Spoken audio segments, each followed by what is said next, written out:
Ma'am, ayos na. Napakadali talagang utuin ng babae mo.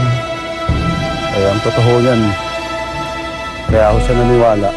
Matagal niyo na akong kilala pamilya ko. Kaya nga ikaw ang pinili ko, di ba? Ano ho ba plano niyong gawin sa kanila? Wala ka nang pakialam doon. Basta't gawin mo ang trabaho mo. Eh, basta ho sana walang mangyayaring masama sa kanila. Sandali, Hener. Ngayon ka pa makokonsensya? Hener, isipin mong pamilya mo. Susunod ka sa mga gusto mo. Dahil kung hindi, ibubulgar ko ang mga krimeng ginawa mo. Ipakukulong kita. Ano? Nagkakaintindihan na ba tayo? Oho.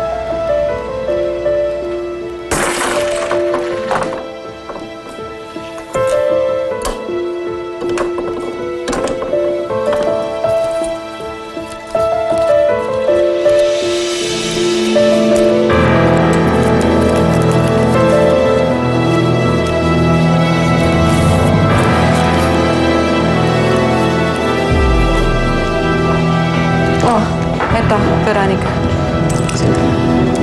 Bulag yung asawa mo, ha? Kailangan mo pa ba talaga niyan? Ikukulong mong parang hayop si Mario. Para sa kabutihan niya. Bakit ba? Curious lang naman ako sa mga tumatakbo sa utak mo. What about the other family? Kina Amelia. Anong plano mo?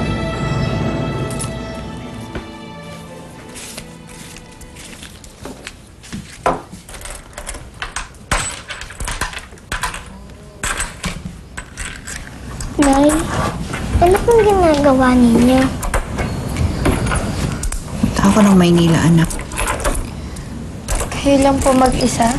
Oo. Pero Nay, wala kayong kilala doon. Huwag niyo ako alalahanin. May kamag-anak si Edna doon sa Maynila. Doon muna ako titira. Mga ilang araw lang. Pero nangangako ako sa inyo. Gagawin kong lahat. Gagawin kong lahat para makuha natin ulit si tatay mo.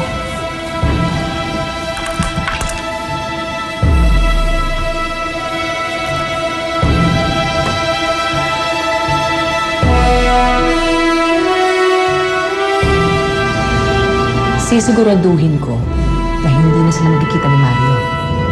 Ilalayo ko babaeng yun sa buhay namin. Ang hindi ko lang maintindihan, ano pa bang habol mo doon sa babaeng yun? Eh, nasa yun na naman si Mario.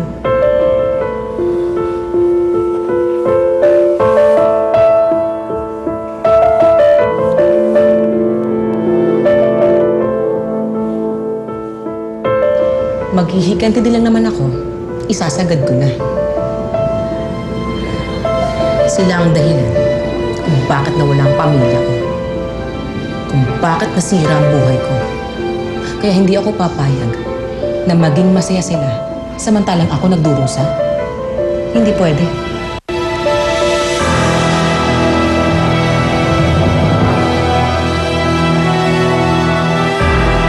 Mario! Ano bang ginagawa mo? Bakit ka ba bumabangon? Kaba humiga ka nga? Sinabi lang hindi ka pa pwedeng tumayo. Tagal mo kasi mabalik eh. Akala ko na nangyari. Pasensya ka na, Mario, kasi meron lang akong inayos ng mga papeles sa nurse station.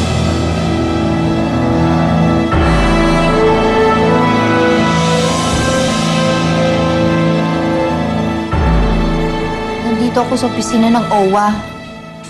Oo. Eh, di ba may binigay si Hener na address sa akin?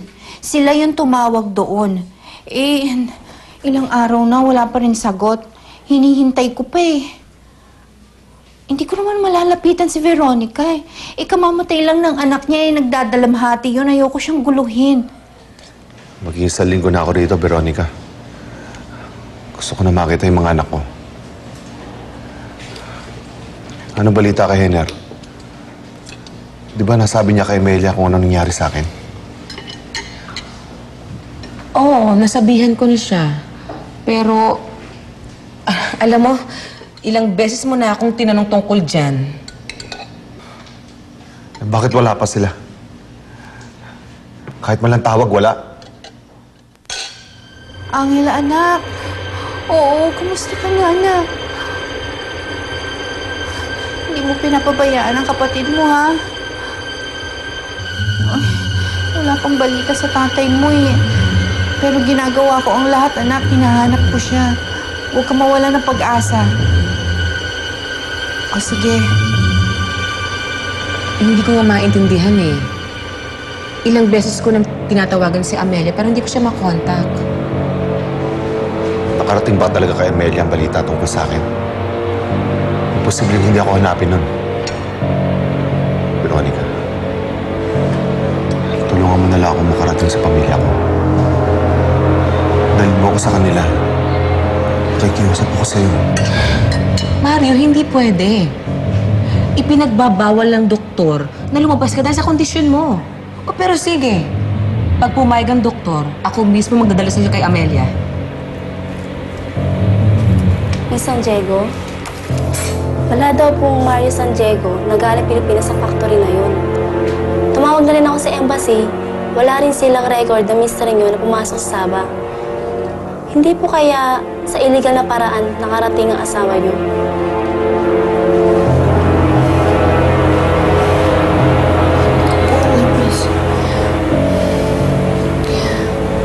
Wala na ho ba tayong pwedeng lapitan? Pwede ba tayo magtanong sa polis? Miss Rina, tulungan mo ako.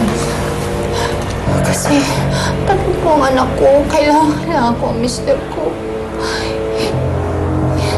Hindi ko alam ang gagawin ko. Hindi ko alam kung paano ko siya hanapin. Maawa naman po kayo sa akin.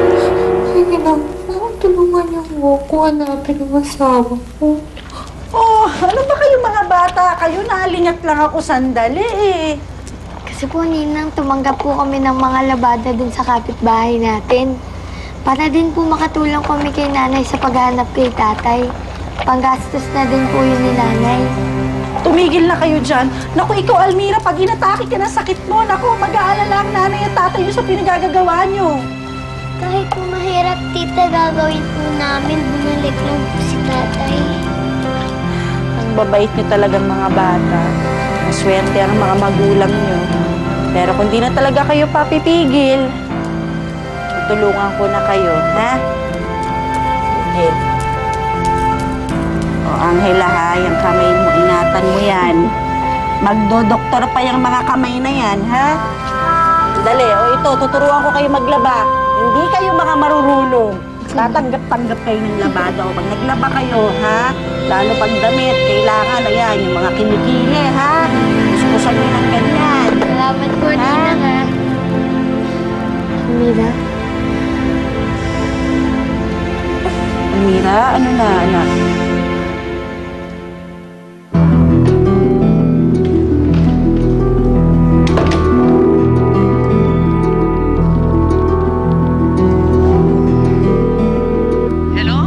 Ano? Si Amelia ba bumalik na dyan? Ay, wala pa eh. Nasa Maynila pa siya. Alam mo ba, wala pang balita tungkol kay Mario? Wala talaga sila makukuhang impormasyon dahil wala naman doon si Mario. Lusing, makinig ka. Pag bumalik si Amelia dyan, may kailangan gawin. Tuloy na ba ang plano natin? Antayin na lang po natin yung update ng embassy. Hindi ko maintindihan. Ilang araw yun. Pasensya na ho, miss. Wala na ho sa kamay namin yan. Antayin na lang po natin kung ano makukuhang balita.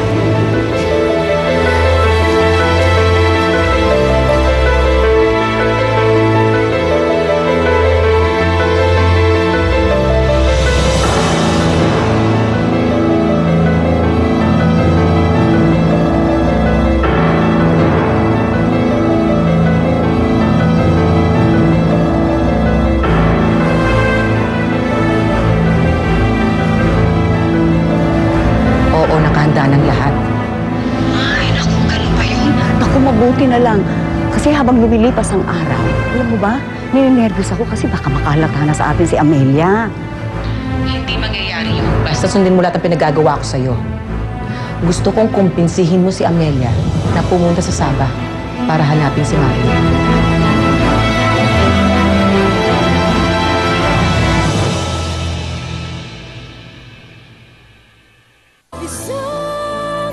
Don't go away. Magbabalik ang isang dakot na luha dito sa TV5.